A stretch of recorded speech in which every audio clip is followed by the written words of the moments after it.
nukleolus menempel pada nukleus. Yang kedua, nukleolus tidak mengandung DNA tetapi mengandung RNA dan protein. Yang ketiga, berfungsi pada sintesis RNA dan pembuatan protein yang digunakan dalam pembuatan ribosom. Yang keempat, nukleolus dikontrol oleh nukleolar organizer. Yang kelima, membran inti sel terdiri dua lapisan dengan pori-pori 400-700A dan berjarak 200-300A. Yang keenam, pore kompleks mengatur aliran ion dan molekul. Yang ketujuh, inti sel berhubungan dengan RE dan ribosom. Yang kedelapan, memiliki kromatin yang terdiri atas DNA yang berhubungan dengan histon.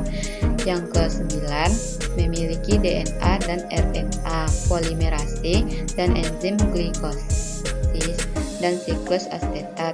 Yang 10, nukleus memiliki RNA polimerase, RNAase, DADP, fosforilase.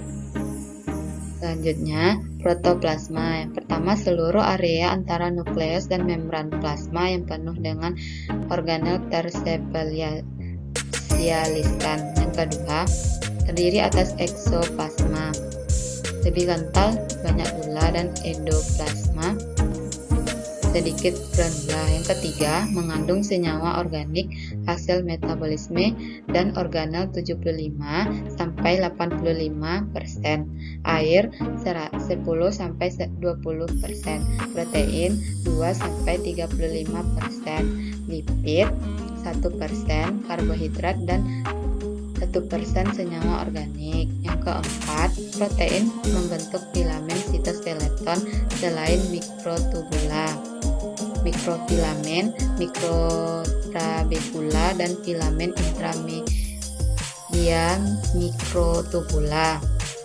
Yang kelima, protoplasma aktif melakukan metabolisme. Yang keenam, terdiri atas sitoplasma vakuola. Selanjutnya, protoplasma. Fungsi vakuola yang pertama, mengandung sel dalam status turgor dengan mengakumulasikan substansi hingga memacu air masuk secara osmosis, dan tekanan yang terjadi mendesak protoplasma ke arah luar sehingga mendesak dinding sel menjadi kuat atau keras. Yang kedua, sebagai tempat penyimpanan atau unsur senyawa yang disekresikan oleh sitoplasma, yang dapat berupa cadangan makanan seperti protein, aleuron, dan flavonoid. Yang ketiga, penyimpanan enzim sehingga dapat berfungsi sebagai lisosom yang mampu menghidrolisis karbohidrat, lemak, asam lemak yang masuk ke dalam vakuola. Selanjutnya, protoplasma. Sifat fisiologis. Yang pertama, iritabilitas sel saraf, konduktivitas, kemampuan meneruskan rangsangan. Yang ketiga, kontratilitas, kemampuan mengubah panjang atau sel otot. Yang keempat, absorpsi dan asimilasi, mengambil bahan dari sekitar sel dan menggunakan untuk metabolisme sel. Yang kelima, ekskresi dan sekresi. Yang keenam, granula adalah organel dan inklusio untuk fungsi metabolisme sel. Yang ketujuh, di antara organel dan inklusio terdapat matriks dari sitoplasma yang terdiri dari molekul protein berupa makromolekul. Yang ketujuh, komponen lain karbohidrat, lipid, vitamin, enzim, dan bahan organik dan anorganik berupa ion. Yang kedelapan, bahan tersebut menyebabkan sitoplasma berbentuk bahan setengah cair dengan derajat kekentalan tertentu atau pada derajat sel. Selanjutnya, mitokondria. Terdapat oksidasi substrat, sintesis ATP, dan tempat awal sintesis urea. Yang kedua, bentuk bulat memanjang kapsul dengan berbagai ukuran diameter 0,1 mikrometer dan panjang 7-10 mikrometer. Yang ketiga, jumlah tergantung kondisi jenis sel. Yang keempat, pentingnya dalam siklus asam sitrat. Yang kelima, memiliki enzim TCA, kecuali flavoprotein suksinat dehidrogenase. Selanjutnya, ribosom.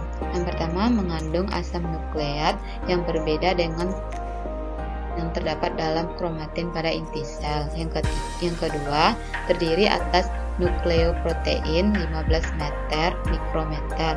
Yang ketiga, tempat sintesis protein.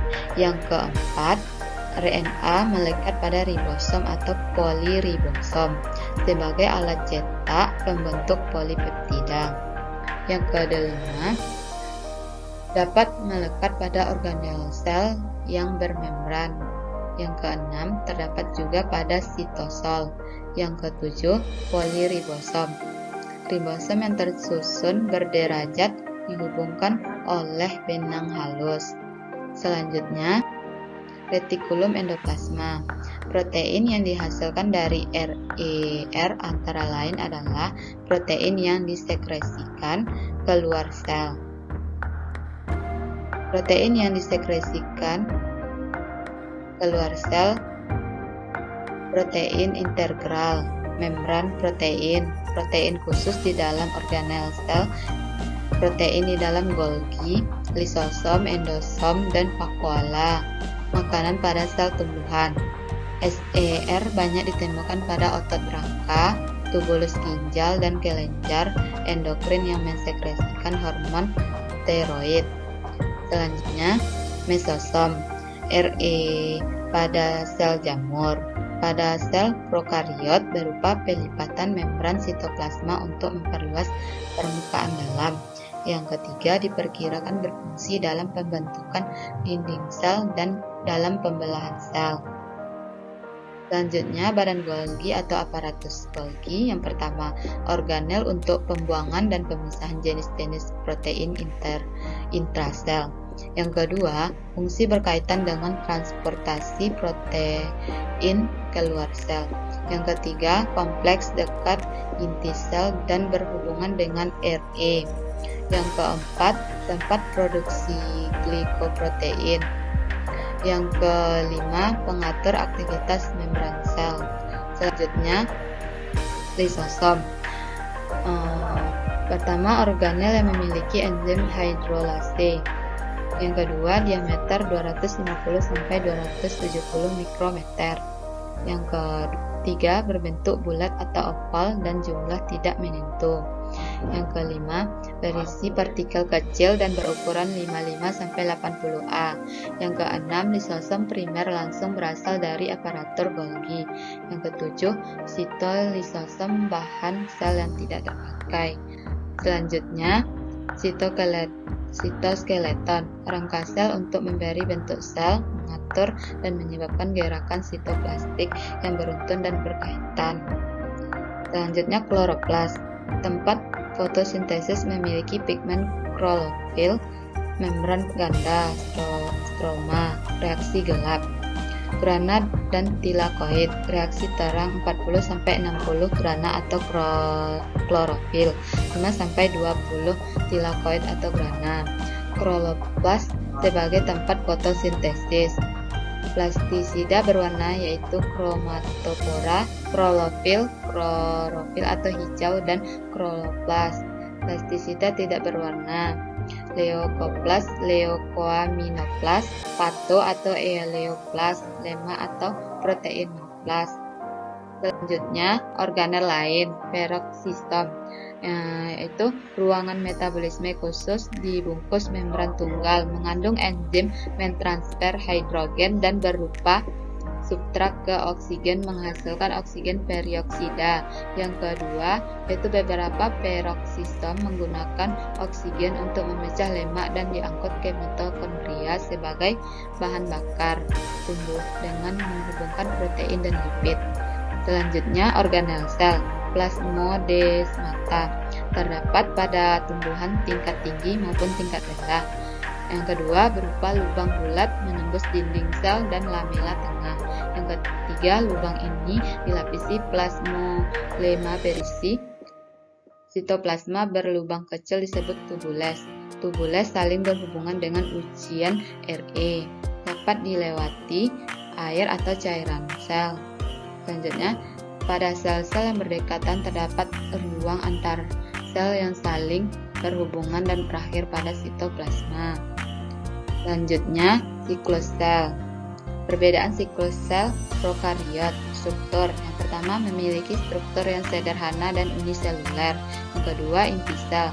Tidak memiliki sel. Organel. Tidak memiliki organel yang terikat. Yang keempat, DNA. Sel prokariotik tidak diselubungi membran. Yang kelima, pembelahan sel. Kromosom sel prokariotik memisahkan diri. Perbedaan siklus sel eukariotik. Struktur memiliki struktur kompleks dan multiseluler. Yang kedua, inti sel memiliki inti sel yang terdefinisi dengan jelas. Yang ketiga, organel memiliki organel yang terikat dengan membran. Yang keempat, DNA terdapat di dalam nukleus yang diselubungi membran ganda. Yang kelima, pembelahan sel kromosom eukariotik memisahkan melalui gelondong pembelahan.